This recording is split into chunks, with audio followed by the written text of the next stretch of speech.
The World Media Summit currently underway in China provides a great opportunity for networking and enhancing mutual understanding among media outlets, according to Abdullah Mesma, managing editor of Emman News in Jordan. ربما فعلا تتيح هذه القمة الفرصة لوسائل الإعلام العالمية لبناء الشراكات وإبرام الاتفاقيات فيما بينها وتوحيد منهجية أو تقريب وجهات النظر بين وسائل الإعلام لصياغة رسائل إعلامية مشتركة موحدة تصب في صلب العمل الإعلامي وتحقق المصلحة العامة بين الدول وللمتلقي أيضا. Mesma also stressed on the role of media to keep updated with the latest technological developments to play their role effectively and efficiently.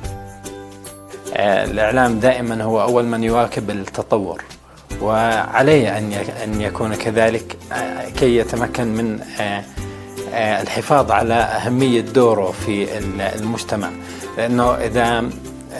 إذا ما واكب الإعلام التطورات والتكنولوجية اللي بتصير راح يجي ناس ما بيقدر يصيغ رسالة هادفة ويأخذ مكان الإعلام، ولذلك على وسائل الإعلام دائما أن تكون هي السباقة في مواكبة أي تطور وهي من ينشر هذا التطور ويعرف الناس فيه أيضا.